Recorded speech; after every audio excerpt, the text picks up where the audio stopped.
10वीं practice set के 50 important questions की श्रृंखला में आप सभी का स्वागत है। हेलो फ्रेंड्स, कैसे हैं आप सभी। स्वागत है आप सभी का बीपीएससी एईटीओ और एएसओ प्रैक्टिस सेट नंबर 10 में, जिसमें हम उन्हीं क्वेश्चंस को डिस्कस करते हैं जो कि एग्जाम्स में बार बार पूछे जाते हो, चाहे वो प्रश्न जीके का हो, जीएस का हो, मैथ्स का हो या रीजनिंग का हो। सभी प्रकार के प्रश्नों की चर्चा हम करते हैं। तो चलिए स्टार्ट करते हैं आज की क्लास अपने क्वेश्चन नंबर 1 के साथ। करत करत अभ्यास के जड़मत होत सुजान, रसरी आवत जात ते सिल पर पड़त निशान। अरे मेहनत करने से तो पत्थर पे भी निशान पड़ जाते हैं, तो ये तो केवल एक परीक्षा है। क्या हम इसको नहीं क्लैरिफाई कर सकते हैं? बिल्कुल कर सकते हैं। और चलिए इसी विश्वास के साथ प्रैक्टिस करते हैं, अभ्यास करते हैं और करते हैं प्रैक्टिस नंबर 10 को कंप्लीट। क्वेश्चन नंबर फर्स्ट अपने स्क्रीन पे, भारत में डच ईस्ट इंडिया कंपनी की स्थापना कब हुई थी, ये हमसे पूछा गया है। तो देखिए 1602 में भारत में डच ईस्ट इंडिया कंपनी की स्थापना हुई थी। और जानकारी के लिए अगर मैं आपको बता दूं कि अगर आपसे पूछा जाए कि इंग्लैंड की जो ईस्ट इंडिया कंपनी थी उसकी स्थापना कब हुई थी, तो आप कहेंगे 1599 में हुई थी। और अगर आपसे ये पूछ लिया जाए कि फ्रांस की ईस्ट इंडिया कंपनी की स्थापना कब हुई थी, तो आप कहेंगे 1664 में हुई थी। तो ये कुछ इंपॉर्टेंट क्वेश्चन थे। इसके अलावा अगर मैं बात करती हूँ तो डच जो हैं उन्होंने डच को क्या किया था, अंग्रेजों ने भगा दिया था। और कौन सा युद्ध हुआ था जिसमें अंग्रेज की जीत हुई थी और डच वालों की हार हुई थी? डच की हार हुई थी, अंग्रेज की जीत हुई थी। और ये कौन सा वॉर था? तो आप कहेंगे बेदरा का युद्ध था। किसका युद्ध था? बेदरा का युद्ध था, जो कि अंग्रेज और डच के बीच में हुआ था। कब हुआ था ये बेदरा का युद्ध?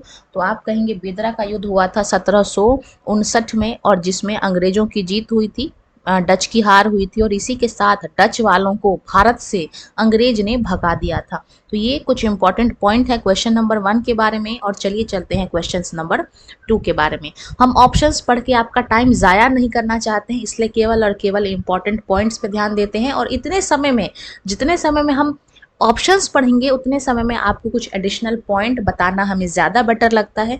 आपको क्या सही लगता है ये आप कमेंट सेक्शन में सजेशन दे सकते हैं। क्वेश्चन स्टार्ट करते हैं। Question number 2, vernacular press act Bharat के किस वाइसराय के कार्यकाल के दौरान लागू किया था? तो वर्नाक्यूलर प्रेस एक्ट काफ़ी इंपॉर्टेंट है, हम सभी जानते हैं। 1878 में आया था वर्नाक्यूलर प्रेस एक्ट, और ये जारी किया गया था लॉर्ड लिट्टन के समय में, यानी कि ऑप्शन नंबर डी जो है वो इसका सही जवाब है। नेक्स्ट क्वेश्चन पे चलते हैं। क्वेश्चन नंबर 3 अपने स्क्रीन पे, 20 वर्षों के अंतराल के बाद ऐतिहासिक नागरिक निकाय चुनाव किस राज्य में आयोजित किया गया है, ये हमसे पूछा गया है।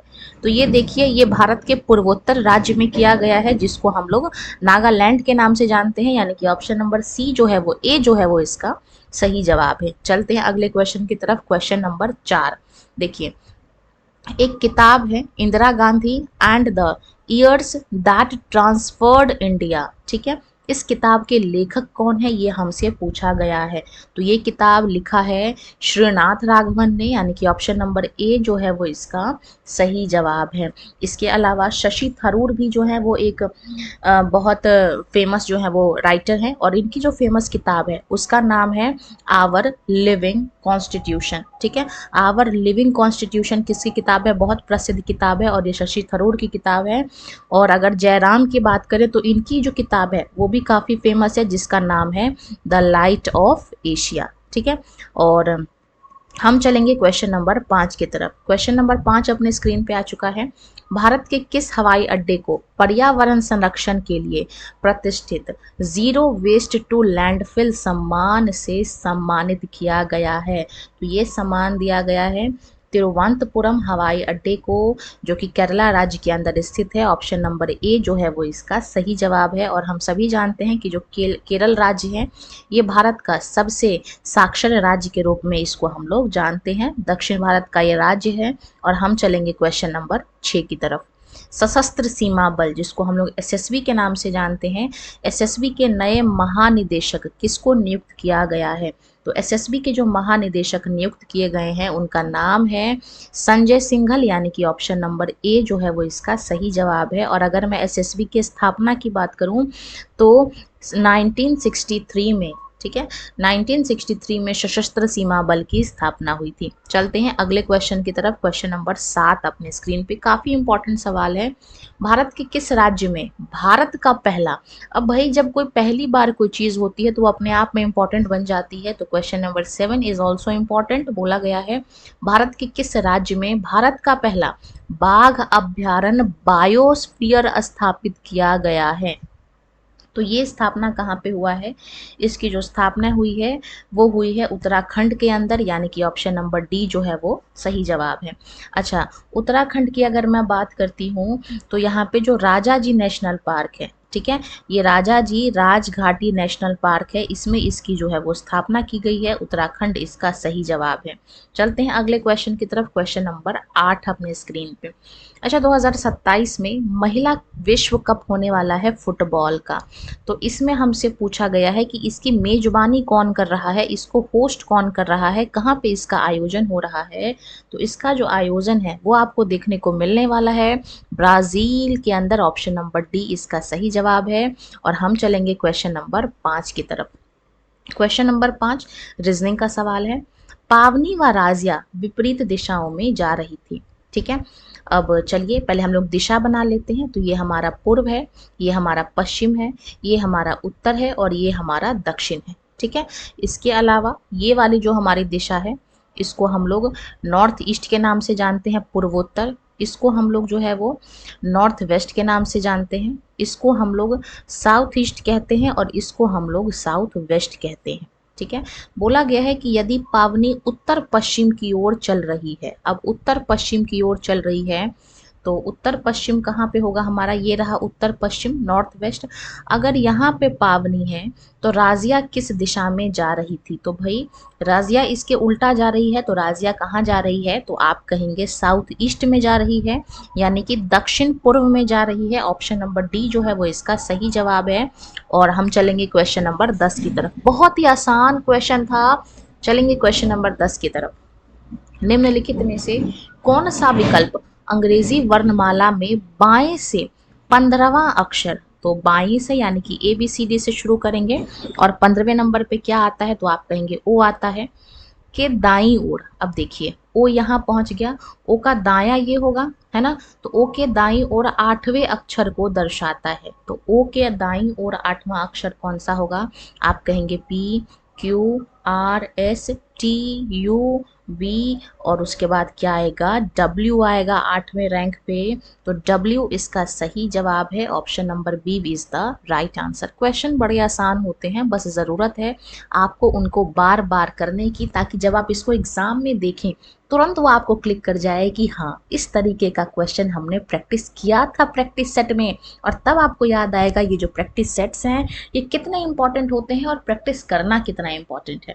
अच्छा, अगर पढ़ना अगर सक्सेस का की है तो प्रैक्टिस करना उसकी जो है और भी ज़्यादा प्रैक्टिस करना उस चीज़ को, उस पढ़ने को, उस की को बहुत ही स्ट्रॉन्ग बनाती है। तो भले ही आप 2 घंटे पढ़ें, भले ही आप किसी चीज़ को 2 घंटे पढ़ें, लेकिन कोशिश करना है कि 1 घंटा कम से कम आपको प्रैक्टिस भी करनी चाहिए, चीज़ों को बार बार दोहराना चाहिए ताकि वो आपको कंठस्थ हो जाए। फिलहाल हम चलेंगे क्वेश्चन नंबर 11 की तरफ। वर्तमान में थल सेना यानी कि इंडियन आर्मी के 30वें प्रमुख कौन से हैं, सेना प्रमुख। ऑप्शंस को देखेंगे, मनोज पांडे, उपेंद्र द्विवेदी। तो इसका जो सही जवाब होने वाला है वो है द्विवेदी, यानी कि उपेंद्र द्विवेदी इसका जो है वो सही जवाब है। चलते हैं अगले क्वेश्चन की तरफ। क्वेश्चन नंबर 12, विश्व की सबसे बड़ी कोडिंग प्रतियोगिता IIT दिल्ली के किस छात्र ने जीता है, ठीक है। तो देखिए विश्व में जो सबसे बड़ी कोडिंग प्रतियोगिता हुई थी वो किसने जीता है, तो आप कहेंगे IIT दिल्ली ने। तो ये क्वेश्चन ये भी बनता है। और किस छात्र ने जीता अगर आपसे ये पूछा जाए तो उसका नाम है कलश गुप्ता, यानी कि ऑप्शन नंबर सी जो है वो इसका सही जवाब है। चलते हैं अगले क्वेश्चन, क्वेश्चन नंबर 13 की तरफ। देवनागरी लिपि में मूल कितने चिन्ह हैं, ये हमसे पूछा गया है। तो देवनागरी लिपि जिससे हमारी हिंदी भाषा लिखी गई है, संस्कृत भी देवनागरी लिपि में ही हम लोग जो है वो लिखते हैं। तो देवनागरी मैं आपको जानकारी के लिए बता दूं कि इसको हम लोग बाएं से दाएं लिखा जाता है। ठीक है, तो ये एक देवनागरी की विशेषता है। हम कोई भी चीज़ शुरू करते हैं तो यहाँ से लिखना शुरू करते हैं, यानी कि बाएं से दाएं। फिलहाल अगर मैं इसमें चिन्ह की बात करूं तो इसमें जो टोटल चिन्ह है वो 45 है। ठीक है, यानी कि ऑप्शन नंबर बी जो है वो इसका सही जवाब है। अच्छा, अगर इसमें मैं अक्षर की बात करूं तो इसमें टोटल 52 अक्षर हैं। इस 52 अक्षर में से हमारे पास 13 जो हैं वो स्वर हैं, बाकी जो 39 हैं वो क्या हो जाते हैं, व्यंजन हो जाते हैं। तो ये देवनागरी से संबंधित कुछ एडिशनल इन्फॉर्मेशन है। फिलहाल हम चलते हैं क्वेश्चन नंबर 14 की तरफ। ये भी काफ़ी महत्वपूर्ण सवाल है। अंग्रेजों ने अवध पर कब कब्जा कर लिया था, कब अवध को कैप्चर कर लिया था, ये हमसे पूछा गया है। तो 1857 से ठीक एक साल पहले का साल है 1856, जब अवध को कैप्चर कर लिया गया था, यानी कि ऑप्शन नंबर ए जो है वो इसका सही जवाब है। अच्छा, अवध की अगर स्थापना की बात किया जाए तो अवध की स्थापना किसने की थी, तो इसके स्थापना करने वाले थे बुरहान उल मुल्क। ठीक है, इन्होंने इसकी स्थापना की थी। और कब किया था स्थापना, तो आप कहेंगे 1722 में। और इन्हीं को हम लोग सादत खान के नाम से भी जानते हैं। तो कोई सा भी अगर आपका नाम रहे ऑप्शंस में, दोनों आपको याद कर लेना है, जो पूछे वो लगा देना है टिक। फिलहाल हम चलते हैं क्वेश्चन नंबर 15 की तरफ। स्वामी दयानंद सरस्वती। अच्छा, अगर आपने प्रैक्टिस सेट्स किए हों तो आपने देखा होगा कि भाई किसी ना किसी इस तरीके के जो हमारे महापुरुष रहे हैं, चाहे वो स्वामी दयानंद सरस्वती हों, चाहे देवेंद्रनाथ टैगोर हों, चाहे हमारे रविंद्रनाथ टैगोर हों, या फिर राजा राम मोहन रॉय हों, इस तरीके के क्वेश्चन, चाहे वो ईश्वर चंद्र विद्यासागर हों। ठीक है, कुल मिला के इस तरीके के क्वेश्चंस एक प्रैक्टिस सेट्स में हमारे ज़रूर पूछे जाते हैं। तो इस तरीके के जितने भी हमारे समाज सुधारक हैं, उनका आपको भी जितनी उनकी चीज़ें हैं उनसे संबंधित वो याद कर लेना चाहिए। स्वामी दयानंद सरस्वती। अच्छा, प्रैक्टिस सेट्स करने का यही एक फ़ायदा है कि जैसा हम क्वेश्चन देखते हैं, ठीक, उससे संबंधित हमने देख लिया कि एक क्वेश्चन 1857 से पूछा, तो अब हमारा अगला काम क्या होना चाहिए, 1857 का कंप्लीट रिवीजन कर लेना चाहिए, ताकि एक नहीं अगर दो भी क्वेश्चन पूछ लिया जाए, या फिर वो नहीं कोई और पूछ लिया जाए, वो भी हमें याद हो जाए। फिलहाल देखते हैं क्वेश्चन नंबर 15 को। दयानंद सरस्वती ने एक संगठन जिसे हिंदू धर्म में सुधार का प्रयास किया, स्थापना की थी। तो हम सभी जानते हैं दयानंद सरस्वती का नारा है वेदों की ओर चलो, और इन्होंने जो है आर्य समाज की स्थापना की थी, यानी कि ऑप्शन नंबर डी इसका सही जवाब है। 1875 में बम्बई के अंदर इन्होंने जो है वो आर्य समाज की स्थापना की थी। इनका जो ओरिजिनल नेम है, इनका जो मूल नाम है, वो इनका मूल शंकर नाम है। ठीक है, इनका जो ओरिजिनल नाम है वो मूल शंकर है। और इसके अलावा अगर मैं बात करती हूँ, यहाँ पे ऑप्शंस है, यहाँ पे देवेंद्र नाथ टैगोर की। तो देवेंद्र नाथ टैगोर ने क्या किया था, आदि ब्रह्म सभा की जो है वो स्थापना की थी। ठीक है, आदि ब्रह्म सभा की स्थापना किसने की थी, आदि ब्रह्म समाज की, तो आप कहेंगे देवेंद्र नाथ टैगोर की। ठीक है, देवेंद्र नाथ टैगोर का नाम आपको याद रखना है। इसके अलावा अगर आपसे पूछा जाए कि ब्रह्म समाज की स्थापना किसने की थी, तो अगर आपसे पूछा जाए ब्रह्म समाज की स्थापना की थी, तो इसकी स्थापना किया था राजा राम मोहन रॉय ने। ठीक है, तो ये सभी चीज़ें आपको याद करना है। फिलहाल हम चलते हैं क्वेश्चन नेक्स्ट की तरफ। क्वेश्चन नंबर 16 अपने स्क्रीन पे आ चुका है।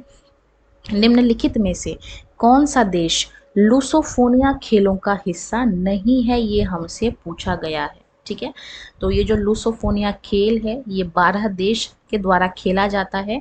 कौन इसका हिस्सा नहीं है, तो इसका हिस्सा जो है वो जर्मनी नहीं है। ऑप्शन नंबर सी इसका सही जवाब है। अच्छा, ये भी ध्यान रख लीजिए कि ये जो लूसोफोनिया खेल है इसका हमारा देश भारत जो है वो हिस्सा है। 12 में से एक देश हमारा भारत भी है। ठीक है, चलते हैं क्वेश्चन नंबर 17 की तरफ। अच्छा, ये जो राज्य राजधानी से संबंधित क्वेश्चन है ये भी ज़रूर से पूछे जा रहे हैं, तो जितना पॉसिबल हो राजधानी उस पर भी आप एक बार नज़र मार लीजिए, क्योंकि एक क्वेश्चन का छूट जाना सीधा आपके सिलेक्शन को रोक देना होता है। ठीक है, पॉइंट पॉइंट से सिलेक्शन रुक जाता है, तो ये तो फिर एक क्वेश्चन है, तो कोई भी क्वेश्चन स्किप ना हो जाए, इसकी पूरी गारंटी करके आपको एग्ज़ाम में बैठना चाहिए। हमसे पूछा गया है कीव किस देश की राजधानी है, तो जो कीव है वो राजधानी कहाँ की है, तो आप कहेंगे यूक्रेन की, यानी कि ऑप्शन नंबर डी जो है वो इसका सही जवाब है। फिलहाल अगर मैं बात करती हूँ बुल्गारिया की, तो बुल्गारिया की राजधानी को हम लोग सोफिया कहते हैं। ठीक है, चलते हैं नेक्स्ट क्वेश्चन की तरफ। Question number 18 on the screen.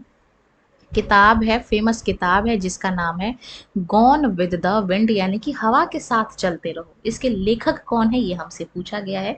तो इसको लिखा है मार्गरेट मिशेल ने, यानी कि ऑप्शन नंबर डी इसका सही जवाब है। चलते हैं क्वेश्चन नंबर 19 की तरफ। केंद्र सरकार की पहल योजना, ये जो पहल योजना है, पहल स्कीम, ये किससे संबंधित है। तो ये जो पहल स्कीम है ये किससे संबंधित है। तो इसका जो संबंध है वो किससे है, उपभोक्ता के खाते में एलपीजी सब्सिडी हस्तांतरण, इससे संबंधित है। और ये 1 जून 2013 को जो है वो आया गया था, इसकी शुरुआत की गई थी। तो अभी एलपीजी की शॉर्टेज चल रही है, तो ये क्वेश्चन अपने आप में भी महत्वपूर्ण है, स्टार लगा लीजिए। और हम चलते हैं क्वेश्चन नंबर 20 की तरफ। क्वेश्चन नंबर 20 कह रहे हैं कि जब हमारे प्रधानमंत्री नरेंद्र मोदी बने थे, ठीक है, जब प्रधानमंत्री बन गए थे नरेंद्र मोदी, उसके बाद उन्होंने सबसे पहले किस देश का जो है वो दौरा किया था। तो इसका जो सही जवाब होने वाला है वो होने वाला है हमारा पड़ोसी देश भूटान, यानी कि ऑप्शन नंबर सी जो है वो इसका सही जवाब है। भूटान की जो राजधानी है वो क्या है, वो थिम्पू है। ठीक है, चलते हैं अगले क्वेश्चन की तरफ। Question number 21। अच्छा, यूएसए की राजधानी, अमेरिका भी देश अभी पॉपुलर है, युद्ध चल रहा है, तो हम सभी जानते हैं वॉशिंगटन डीसी जो है वो यहाँ की राजधानी है। ठीक है, चलते हैं अगले सवाल की तरफ। Question number 21 on the screen. बोला गया है दो संख्याएं हैं जिसका लॉस यानी कि एलसीएम और एचसीएफ, एलसीएम ये है और एचसीएफ ये है। अगर एक संख्या ये है तो दूसरी संख्या क्या है। हम सभी जानते हैं कि अगर दो संख्याएं ए और बी हैं तो उसका गुणनफल जो होगा वो उसके एलसीएम और एचसीएफ के बराबर होगा। तो चलिए इसी फॉर्मूले पे इसको रख देते हैं। एक संख्या हमारे पास 672 है, दूसरा हमको पता नहीं। इसके अलावा एलसीएम दे रखा है हमारे पास 4, 2, 8 और 4, और एचसीएफ हमारे पास 32 दिया हुआ है। तो चलिए इसको सॉल्व करने की, इसको काटने की कोशिश करते हैं। ठीक है, सॉल्व करने की कोशिश करें तो इसको अगर हम लोग काटते हैं तो ये कितने के टेबल से जाएगा। इसको अगर हम लोग काटने की कोशिश करें तो ये हम 2 के टेबल से काटते हैं या फिर 4 के पहाड़े से भी काट सकते हैं। 8 के टेबल से भी कटेगा तो ये हमारा कट जाएगा। 8 के टेबल से 4 बार में 32 और 8 के टेबल से 8 बार में 64। ठीक है, और 8 के टेबल से 4 बार में यहाँ 32 कट जाएगा। फिर इसको हम लोग 4 से काटें तो कितनी बार में कटेगा, आप कहेंगे 21 बार में कट रहा है। फिर से अगर इसको हम लोग कोशिश करें काटने की, ठीक है, तो 7 के टेबल से काटते हैं तो 7 के पहाड़े से 3 बार में 21, यहाँ 7 के टेबल से 6 बार में 42, एक बार में जाएगा 7 और 2 बार में जाएगा 14। ठीक है, इसके अलावा 3 के पहाड़ से काटे तो 3 दूनी 6 और 3 चौक 12, यानी कि 204 आ रहा है। ऑप्शन नंबर बी जो है वो इसका सही जवाब है। चलते हैं नेक्स्ट क्वेश्चन, क्वेश्चन नंबर 22 की ओर।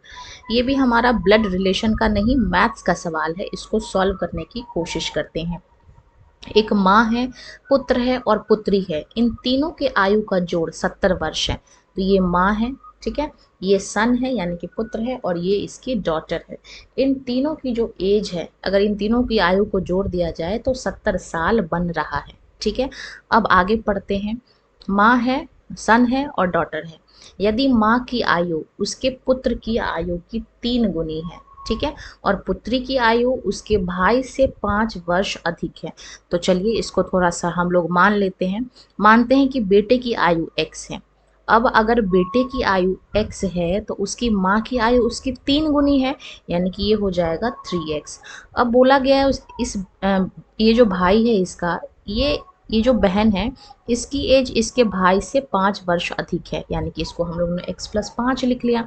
अब इन सभी को जोड़ने पे हम जानते हैं 70 आना चाहिए, तो चलिए इन सभी को जोड़ लेते हैं। 3x प्लस में x प्लस x यानी कि 5x, ठीक है, 5x प्लस में 5 बराबर 70। यहाँ पे 5x की वैल्यू 70 माइनस 5 करेंगे तो 65 आएगा, और x का मान यहाँ से 13 निकल जाएगा।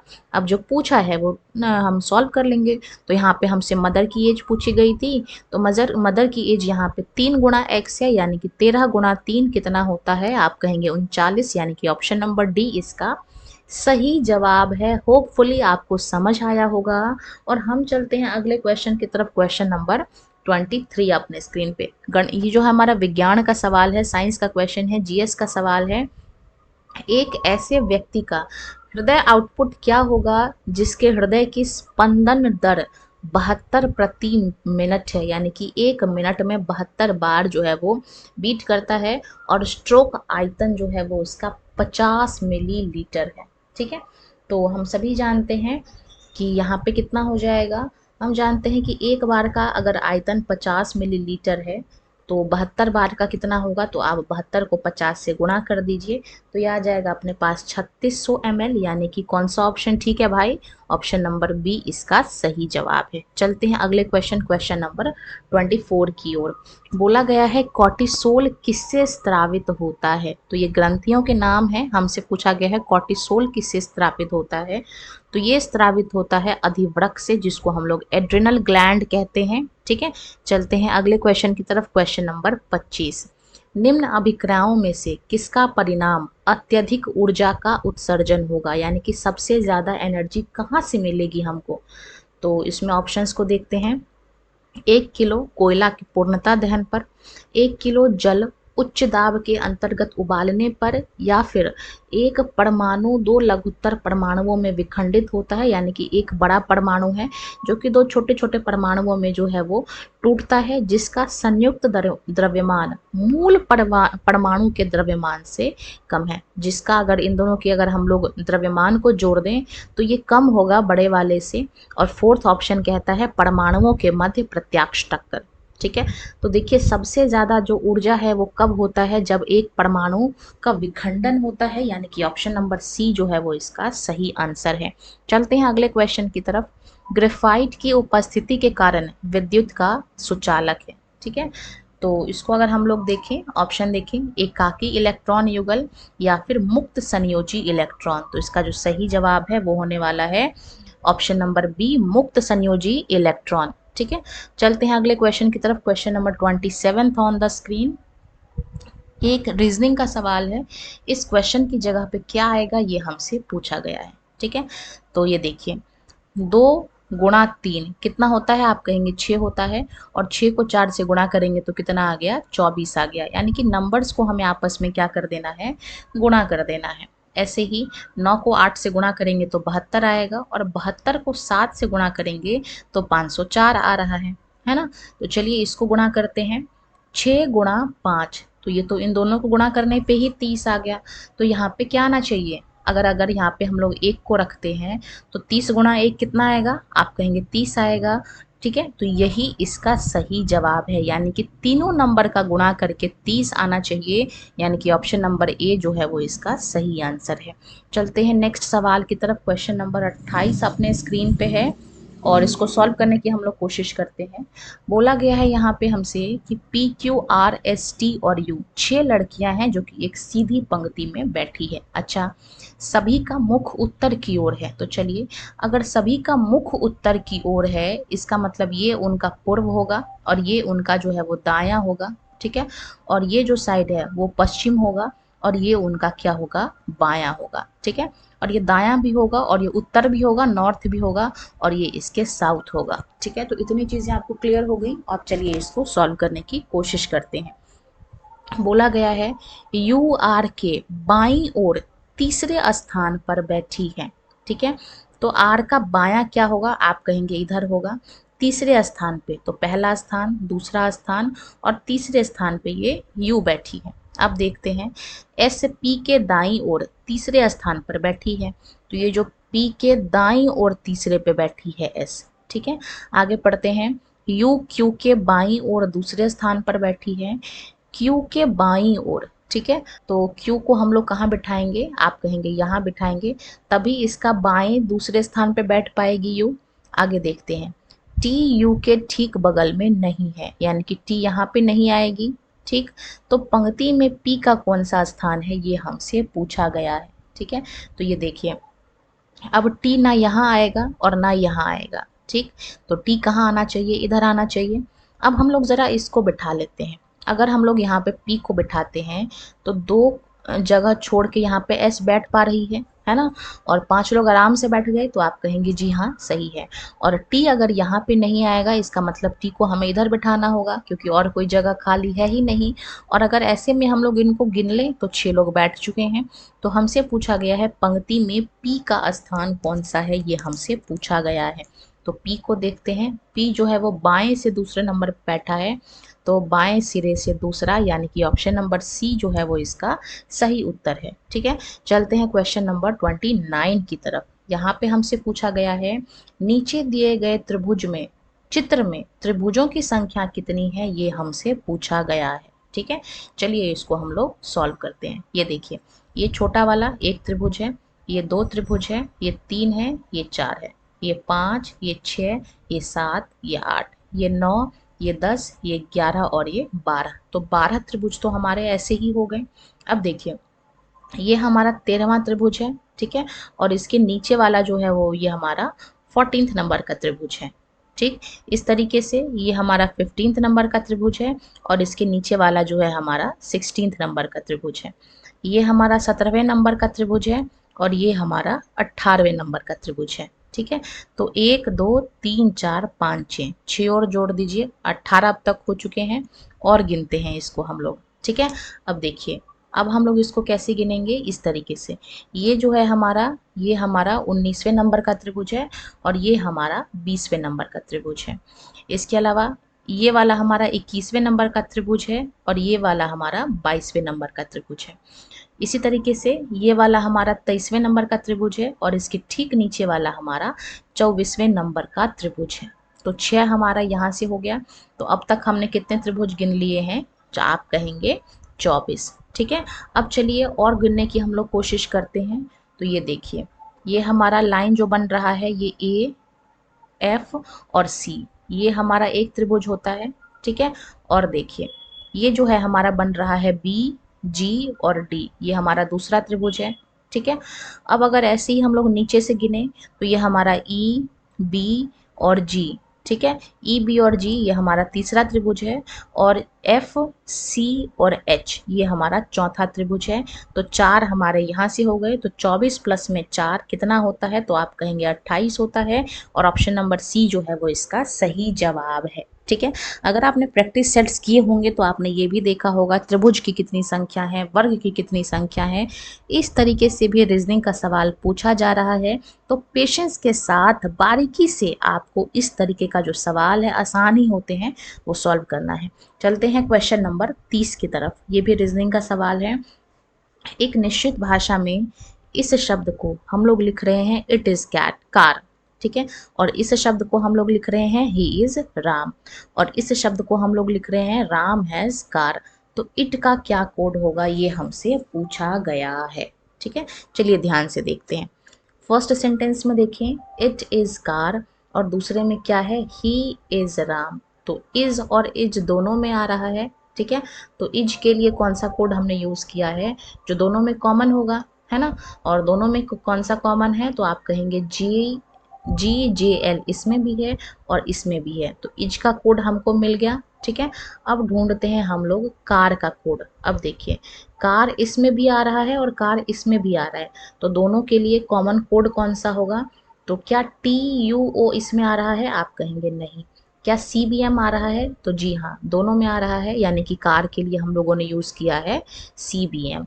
तो इट का कोड हमें, इस का हमें कोड पता चल गया, कार का पता चल गया। तो तीसरा कौन सा बच गया, आप कहेंगे टी यू ओ बच गया, और यही इसका सही जवाब है। Option number A is the right answer. चलेंगे क्वेश्चन नंबर 31 की तरफ। इसमें से जो ऑड फिगर है वो हमको ढूंढना है। ठीक है, चलिए इसको ढूंढने की कोशिश करते हैं। ये देखिए, यहाँ पे क्या है, 1 2 3 4 और 5, 5 भुजाओं वाली ये जो चित्र है वो दिया गया है।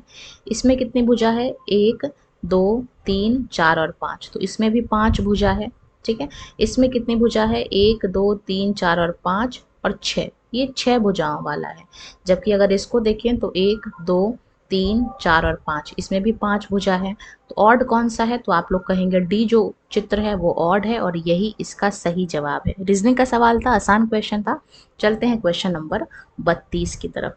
बोला गया अगर पजलिंग को इस तरीके से लिख रहे हैं और इस वर्ड को इस तरीके से लिख रहे हैं तो स्विट्जरलैंड को कैसे लिखेंगे, ये हमसे पूछा गया है। चलिए इसको हम लोग सॉल्व करते हैं। PUZZLING, इसको कैसे लिखा है? ZZUPGNIL। ठीक है, दो हिस्से में इसको हम लोग बांटते हैं। ये देखिए, पी को हमने सबसे लास्ट में लिखा है, उसके बाद यू, उसके बाद हमने लिखा है जेड को, उसके बाद हमने लिखा है जेड को। ऐसे ही एल को सबसे लास्ट में, उसके बाद आई को, उसके बाद एन को और उसके बाद जी को, यानी कि उल्टा कर दिया गया है। ठीक है, तो ऐसे ही अगर हम लोग स्विट्जरलैंड को लिखना चाहें तो कैसे लिखेंगे? पहले इसको हम लोग दो हिस्सों में बांट लेते हैं, SWIZZLED। ठीक है, दो हिस्सों में इसको हमने बांट लिया। तो एस यहाँ पे हम लोग लिख देंगे, डब्लू की पोजीशन ये होगी, आई की पोजीशन ये होगी और जेड की पोजीशन ये होगी। तो ZIWS से शुरुआत होगा, तो हमारा ये ऑप्शन तो ऑलरेडी हट गया है ना। अब इसको सॉल्व करने की कोशिश करते हैं। Z लास्ट में आएगा तो ये ऑप्शन भी हमारा हट गया। इसके बाद जो L है वो दूसरे नंबर पे आएगा, तो Z और L आना चाहिए, है ना।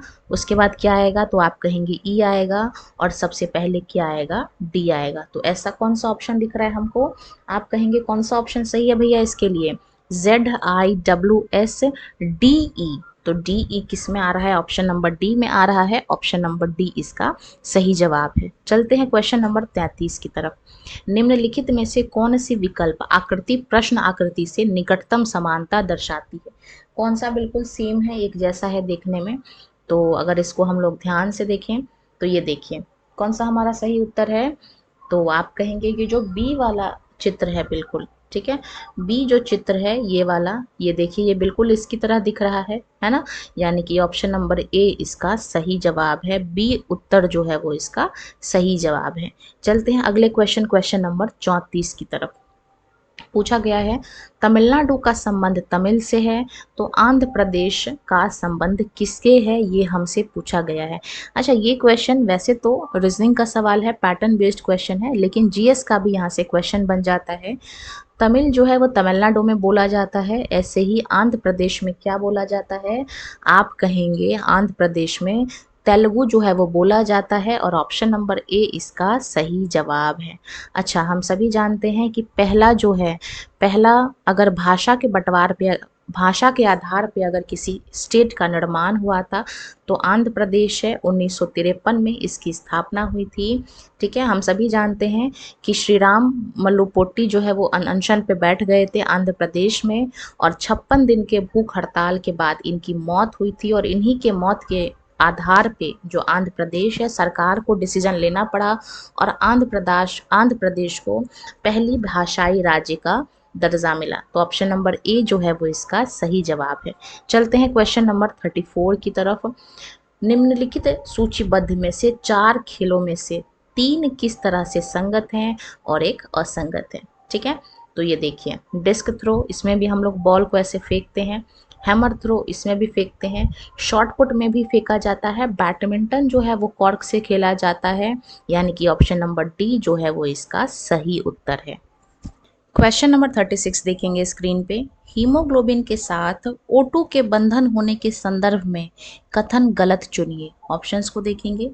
पीएच के वृद्धि से बंधन में गिरावट, तापमान में वृद्धि से बंधन में गिरावट, पी CO2 में वृद्धि से बंधन में गिरावट, या फिर डाइफॉस्फोग्लिसराइड सांद्रता में वृद्धि से बंधन में गिरावट। तो इसका जो सही जवाब है वो ऑप्शन नंबर 2 है, डी है। इससे जो है बंधन में गिरावट हो जाता है। ठीक है, तो ये जीएस का सवाल था, डी इसका ऑप्शन है। और चलते हैं हम लोग इसके नेक्स्ट क्वेश्चन नंबर 37 की तरफ।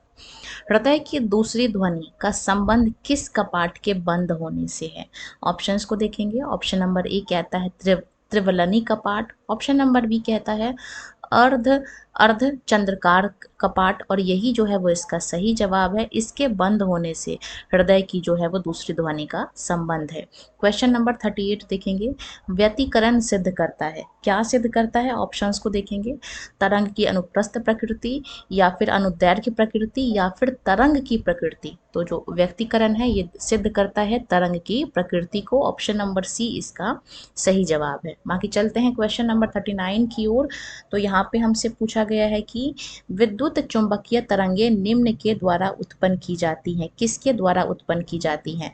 तो इसका जो सही जवाब होने वाला है वो होने वाला है आपका स्थिर आवेश, गतिज आवेश, या फिर त्वरित आवेश, या फिर आवेश रहित कण। तो जो विद्युत चुंबकीय है ये तरंगे हैं ये उत्पन्न की जाती है त्वरित आवेश के द्वारा। नेक्स्ट क्वेश्चन देखेंगे, सिलिकॉन में इलेक्ट्रॉन धनी अशुद्धि बनाता है, किसको अपमिश्रित करने पे? पी प्रकार का अर्धचालक, एन प्रकार का अर्धचालक, आंतर अर्धचालक, या फिर कुचालक। तो इसका जो सही जवाब होने वाला है वो होने वाला है एन प्रकार का अर्धचालक। अगला क्वेश्चन देखेंगे, इसमें हमसे पूछा गया है इस त्रिभुज में कितने चित्र हैं, कितने त्रिभुज हैं, ये हमसे पूछा गया है इस चित्र में। तो चलिए त्रिभुज की काउंटिंग करते हैं। ये देखिए, ये हमारा एक त्रिभुज है, ठीक है। दूसरा त्रिभुज हमारा ये छोटा वाला है, ये अंदर वाला। इसके बाद अगर मैं बात करती हूँ तो ये वाला त्रिभुज हमारे तीसरे नंबर का है, ये वाला त्रिभुज हमारे चौथे नंबर का है, ये हमारा पांचवा त्रिभुज है, ठीक है। ये हमारा छठा त्रिभुज है बड़ा वाला, ये हमारा सातवां त्रिभुज है, ठीक है। ये हमारा आठवां त्रिभुज है। और अगर अब मैं बड़े त्रिभुज की बात करती हूँ तो दो हमारे यहाँ पे बड़े त्रिभुज हैं, 2 और 3 को मिलाने पे ये हमारा 9वां त्रिभुज मिलेगा, और 7 और 8 को मिलाने पे हमारे पास 10वां त्रिभुज बन जाएगा। यानी कि इस आकृति में कुल 10 त्रिभुज हैं, यानी कि ऑप्शन नंबर डी जो है वो इसका सही जवाब है। चलते हैं नेक्स्ट क्वेश्चन, रीजनिंग का सवाल है ये भी। निम्नलिखित 4 समूहों में से 3 जो है वो एक जैसे हैं जबकि ए अलग है, ठीक है। तो जो अलग है वो हमें उसको ज्ञात करना है। ध्यान से देखिए, ऑप्शंस को देखेंगे हम लोग एक एक करके। सबसे पहले यहाँ पे देखिए ये के है, और के के ठीक बगल में क्या है? पी है। तो ये तो इसका उल्टा लग रहा है ना। चलिए देखिए इसको कैसे सॉल्व करेंगे, पहले हम लोग लिख लेते हैं। E F G H I जे के एल और एम, ठीक है। यहाँ पे लिखेंगे N O P Q R S T U V W X Y और जेड, ठीक है। तो इस तरीके से हमने सारे नंबर लिख लिए। अब देखिए के उल्टे में क्या है? तो आप कहेंगे पी है ना। अब देखिए अगला क्वेश्चन देखेंगे अगर हम लोग, तो यहाँ पे क्या दिया गया है। नेक्स्ट देखेंगे अगर हम लोग, तो पी के उल्टे में क्या है? तो आप कहेंगे पी 16वें नंबर पे आता है, और इधर से 16वें नंबर पे क्या आ रहा है? तो आप कहेंगे इधर से 16वें नंबर पे जे आ रहा है, और जे में जो है वो के एल यानी कि 2 जोड़ा गया है, ठीक है। तो यहाँ पे क्या है? +2 है, ठीक है। अब के और एल को देखिए, यहाँ पे क्या है हमारे पास? अब हम लोग कहाँ पहुँच गए हैं? एल तक पहुँच गए हैं। अब एल से एन पे पहुँचना है, तो एन की पोजीशन क्या है? तो हम लोग इसको ध्यान से देखेंगे। एल हमारे 12 नंबर पे आता है, और यहाँ पे 12 नंबर पे क्या आ रहा है? यहाँ पे 13 नंबर पे जो है वो एन आ रहा है, यानी कि +1, ठीक है। तो ऐसे ही हम लोग इसको भी सॉल्व करने की कोशिश करेंगे। तो अगर इसको हम लोग सॉल्व करने की कोशिश करते हैं तो नेक्स्ट हमारा देखिए यहाँ पे क्या है? जे पी के एम, ठीक है। तो इसको हम लोग कैसे देखेंगे? जे पी के क्या है? उल्टा आ रहा है ना। तो ऐसे ही हम लोग इसको भी सॉल्व करने की कोशिश करेंगे। तो ये जो हमारा पैटर्न बनेगा वो कौन सा बनेगा? अगर इसको हम लोग ध्यान से देखें तो इसको हम लोग कैसे सॉल्व करेंगे? ये देखिए जे के आई क्या है? ऑपोजिट है, ठीक है। और इसमें एक और जोड़ देंगे तो पी आ जाएगा। इसके अलावा इसी तरीके से नेक्स्ट देखेंगे, पी का क्या है? के उल्टा है, ठीक है। इसमें 2 नहीं जोड़ा गया है, तो यहाँ पे क्या है? सब में जोड़ के चल रहे हैं, लेकिन बी में सीधा सीधा बिना जोड़े लिख दिया गया है। यानी कि ये जो है हमारा, यहाँ देखिए इसको ध्यान से समझिए, के पी एल और एन। के से पी पे पहुंचने के लिए हमने क्या किया है? सीधा इसका उल्टा कर दिया है, ऑपोजिट कर दिया है। पी से एल पे पहुंचने के लिए हमने क्या किया है? उल्टा किया है, और साथ में एक जोड़ दिया गया है। एल से एन पे पहुंचने के लिए हमने उल्टा किया है, और इसमें 2 जोड़ दिया गया है, ठीक है। लेकिन बी ऑप्शन को देखिए, बी में हमने जो है यहाँ पे पी और के में कुछ भी नहीं जोड़ा है, यानी कि यही इसका सही जवाब है। Option number B is the right answer. चलते हैं क्वेश्चन नंबर 43 की तरफ। रीजनिंग का सवाल है, सॉल्व करने की कोशिश करेंगे। इसको जब हम लोग खोलेंगे, ये कागज है इसको हमने 4 टुकड़ों में मोड़ दिया और जब खोलेंगे तो ये कैसा दिखेगा ये हमसे पूछा गया है। ठीक है, तो यहाँ पे देखिए स्क्वायर है, तो यहाँ पे भी स्क्वायर बनेगा, यहाँ पे भी स्क्वायर बनेगा और यहाँ पे भी स्क्वायर बनेगा, यानी कि अंदर चारों तरफ स्क्वायर। तो ये वाला ऑप्शन गलत हो गया। ये वाला ऑप्शन हो सकता है, ये वाला ऑप्शन हमारा गलत हो गया, यहाँ पे स्क्वायर नहीं है और ये भी ऑप्शन हमारा हो सकता है। ठीक है, अब ध्यान से देखिए, ये जो हमारा इधर है डंडा है ऊपर वाला, अब ये जो है यहाँ पे देखेंगे इसको अगर हम लोग ध्यान से, तो यहाँ पे ये देखिए इधर बाहर की तरफ डंडा है, इधर भी बाहर की तरफ, इधर भी बाहर की तरफ, लेकिन ऑप्शन सी में जो है वो अंदर की तरफ है। ठीक है, यानी कि ये भी हमारा गलत हो गया। सही जवाब कौन सा है? ऑप्शन नंबर डी, क्योंकि इसमें चारों आकृति एक जैसी दिखाई दे रही हैं और यही इसका सही जवाब है। चलते हैं आज के 44 नंबर क्वेश्चन की तरफ। ये भी रीजनिंग का सवाल है, आसान क्वेश्चन है, सॉल्व करने की कोशिश करते हैं। बोला सभी चाबियां ताले हैं, तो चाबी को हम लोग जो है वो के से डिनोट करते हैं कि सभी चाबियां जो है वो ताला है यानी कि लॉक है। ठीक है, अब बोला गया है सभी ताले हैंडल हैं, तो जितने भी लॉक हैं जितने भी ताले हैं वो सभी क्या है? हैंडल हैं। चलिए निष्कर्ष पे चलते हैं। सभी ताले चाबियां हैं, सभी जो ताले हैं क्या वो चाबियां हैं? आप कहेंगे नहीं है, क्योंकि एल जो है वो बड़ा है। ठीक है, इसी तरीके से सभी हैंडल चाबियां हैं, क्या सभी हैंडल चाबियां हैं? तो ये भी गलत है, यानी कि ऑप्शन नंबर ए जो है वो इसका सही जवाब है। ना तो निष्कर्ष ए और ना ही निष्कर्ष 2 अनुसरण करता है। आज के 45 नंबर क्वेश्चन पे चलते हैं। इसमें से जो भी नंबर ऑड है हमें उसको चुनना है। तो चलिए इनके बीच का गैप देखते हैं, तो इनके बीच कितने का अंतर है? आप कहेंगे 72 का, है ना। अच्छा, इनके बीच कितने का डिफरेंस है? तो आप कहेंगे इनके बीच तो 70 का डिफरेंस आ रहा है। इनके बीच कितने का डिफरेंस है? तो आप कहेंगे 5 में से 1 घटाएंगे यानी कि 74 का अंतर आ रहा है। और इसके बीच कितने का अंतर है? तो आप कहेंगे 72 का अंतर है। ठीक है, तो ध्यान से अगर आप लोग इसको देखें, तो अगर यहाँ पे 955 ना होके 953 होता, 953 होता, तो यहाँ पे भी 2 का अंतर होता, यानी कि 72 का अंतर होता, और यहाँ पे भी 72 का अंतर होता, और यहाँ पे भी 72 का ही अंतर होता, यानी कि 72 का गैप यहाँ पे दिया गया है। 955 गलत है और यही इसका सही जवाब है। इसकी जगह पे 953 होना चाहिए था। आज के 46 नंबर का सवाल देखेंगे। देखिए, जिस प्रकार से इस शब्द को ऐसे कोड किया गया है वैसे ही इस शब्द को हम लोग कैसे कोड करेंगे वो हमसे पूछा गया है। तो चलिए इसको पहले हम लोग अलग लिख लेते हैं। जी की जगह पे क्या लिखा गया है? एच, यानी कि 1 जोड़ा गया है ना। एन की जगह पे क्या लिखा गया है? आप कहेंगे एम, यानी कि 1 घटाया गया है। ए की जगह पे क्या जोड़ा गया है? बी, यानी कि 1 जोड़ा है। और एफ की जगह पे क्या लिखा है? ई, यानी कि 1 घटाया है। ई की जगह पे क्या लिखा है? तो आप कहेंगे एच लिखा गया है, यानी कि 1 जोड़ा गया है। यानी कि पहले 1 जोड़ रहे हैं फिर 1 घटा रहे हैं। तो y में 1 जोड़ेंगे तो क्या आएगा? z आएगा। e में 1 घटाएंगे तो क्या आएगा? d आएगा। ठीक है, तो ऐसे ऑप्शन नंबर ए और ऑप्शन नंबर सी तो हमारा यहीं पे हट गया। तो कभी कभार रीजनिंग के सवाल में हम पूरा क्वेश्चन ना सॉल्व करके केवल ऑप्शंस को एलिमिनेट करके हम लोग सही उत्तर पे पहुंच जाते हैं। E F G H, H में 1 जोड़ेंगे तो आई आएगा, यानी कि जेड डी आई। ठीक है, टी में से 1 हम लोग घटाएंगे तो क्या आएगा? एस आएगा। और सी में 1 जोड़ेंगे तो डी आएगा, यानी कि ऑप्शन नंबर कौन सा ठीक है? Z D I S D, यानी कि ऑप्शन नंबर बी जो है वो इसका सही जवाब है। चलते हैं next question, question number 47 on the screen. यहाँ पे भी विषम संख्या का हमको चयन करना है। तो 6 और 9 में कितने का अंतर है? 3 का। 9 और 15 में कितने का अंतर है? 7 का। ठीक है, 15 और 42 में कितने का अंतर है? तो आप कहेंगे 12 में से हमारा 5 गया तो 7, यानी कि 27 का अंतर है। यहाँ कितने का अंतर है? तो आप कहेंगे 64 का अंतर है। और यहाँ पे कितने का अंतर है? तो आप कहेंगे 125 का अंतर है। यानी कि ये 5 का क्यूब बन रहा है, ये क्या बन रहा है? 4 का क्यूब, यानी कि 4 का घन। ये 3 का घन बन रहा है, तो यहाँ पे कितने का घन बनना चाहिए था? यहाँ पे 7 की जगह पे 8 आना चाहिए था और 2 का घन बनना चाहिए था। यानी कि ये जो 9 है ये गलत है। इसकी जगह पे अगर 7 होता तो पैटर्न सही बनता। ठीक है। 6 से 7 के बीच 1 का अंतर यानी कि 1 का क्यूब, 7 से 15 के बीच 8 का अंतर यानी कि 2 का घन, यानी कि 9 इसका सही जवाब है ऑप्शन नंबर बी। आज के 48 नंबर क्वेश्चन पे देखेंगे ध्यान से। जैसे 3 9 30 संबंध रखता है, वैसे 10 3 33 भी रखता है। ऐसे ही ऑप्शंस में से हमको ढूंढना है कि इनके जैसा कौन सा है। ठीक है, तो 3 9 और 30 में देखिए ध्यान से, अगर इसको हम लोग देखें तो 3 गुणा 9 27, और 27 में 3 जोड़ दिया तो 30 आ गया। ऐसे ही 10 गुणा 30 3 करेंगे तो 30, और 30 में हमने 3 जोड़ दिया तो 33 आ गया। ठीक है, ऐसे ही हमको ऑप्शन ढूंढना है।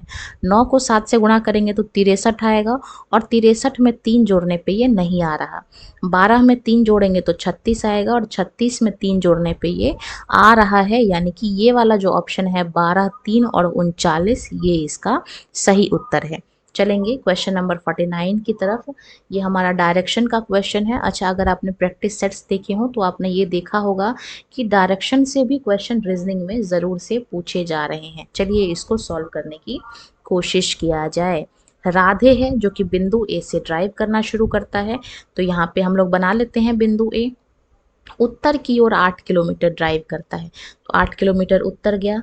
उसके बाद बोला है बाएं मुड़ता है और 9 किलोमीटर ड्राइव करता है, तो इसको 9 किलोमीटर घुमा देते हैं। फिर बोला गया है कि फिर बाएं मुड़ता है और 12 किलोमीटर, तो 12 किलोमीटर जाएगा। ठीक है, अब देखिए यहाँ पे 8 किलोमीटर का अंतर था। अब ये दूरी 9 हो गई, ये 8 हो गई, और ये 4 हो गई। नेक्स्ट कहता है फिर बाएं मुड़ेगा और 11 किलोमीटर घूमेगा, तो 9 से 2 किलोमीटर आगे आ गया 11, तो यहाँ से लेके यहाँ तक ये 9 है, और ये जो दूरी है वो 2 किलोमीटर है। ठीक है, अब देखते हैं आगे। अंत में वो फिर से बाएं मुड़ता है और 4 किलोमीटर ड्राइव करता है, तो यहाँ पे कितना आ गया, फिर से ये 4 किलोमीटर पे आ गया है। ठीक है, तो हमसे बोला गया है कि अब इसको फिर से बिंदु ए पर, ये वाली जो बिंदु है ये पी है, अब इसको फिर से बिंदु ए पर पहुंचने में कितना किलोमीटर और चलना पड़ेगा, ये हमसे पूछा गया है, और किस दिशा की ओर। ठीक है, तो ये देखिए ये हमारा 4 है तो ये भी 4 होगा, है ना, और ये हमारा 2 है तो ये भी क्या हो जाएगा, 2 हो जाएगा। और डायरेक्शन कौन सी होगी, पीछे की तरफ जाएगा, यानी कि पश्चिम, यानी कि 2 किलोमीटर पश्चिम की ओर। आंसर नंबर सी इसका सही जवाब है। और आज के अंतिम क्वेश्चन गणित के सवाल को सॉल्व करने की कोशिश करते हैं। 3 व्यक्ति हैं जिन्होंने साथ में बिजनेस करना शुरू किया है, ए बी और सी। ए की पूंजी सी की पूंजी की 7 गुना है, तो मान लेते हैं सी की पूंजी x है, तो इसका हो जाएगा 7x। और बी की जो पूंजी है वो ए का 2 गुना है, तो इसको अगर हम लोग 2 से गुणा कर दें तो 7 दूनी 14 और x। यदि लाभ 7 9 2 है, ठीक है, तो सी का हिस्सा कितना है ये हमसे पूछा गया है। तो देखिए भाई, जो जितना पैसा इन्वेस्ट करेगा वो उतना ही ज़्यादा ही कमाएगा। तो अगर हम लोग इन तीनों का जोड़ दें तो आ रहा है इनको जोड़ के 22x, और कुल जो इनका लाभ आ रहा है वो इतना आ रहा है। सॉल्व करने की कोशिश करते हैं। 11 के टेबल से 2 बार में, 11 के टेबल से 720 बार में, तो 2x की वैल्यू 720 है, तो x का मान आ जाएगा 360, और हमसे c का पूछा गया तो c की वैल्यू है x, यानी कि 360 इसका सही जवाब है। Option number A is the right answer. इसी के साथ आज हमने अपने 10 प्रैक्टिस सेट्स कंप्लीट कर लिए हैं। यकीन मानिए सभी प्रैक्टिस सेट्स अपने आप में इम्पॉर्टेंट हैं। अगर आप आने वाले एग्जाम्स की तैयारी कर रहे हैं तो सीरियसली होके एक बार इन प्रैक्टिस सेट्स के क्वेश्चन ज़रूर सॉल्व करिएगा, आपके लिए बहुत बेनिफिशियल होगा। फिलहाल इसी के साथ मैं वीडियो को यहीं पे विराम लगाना चाहूँगी। जल्द मिलूंगी अगले सेट के साथ, तब तक वीडियो में बने रहने के लिए धन्यवाद। वीडियो अच्छी लगी हो तो वीडियो को लाइक करना, और ऐसे ही एग्ज़ाम संबंधित और क्वेश्चंस को सॉल्व कर लेने के लिए चैनल को सब्सक्राइब कर लेना है। धन्यवाद।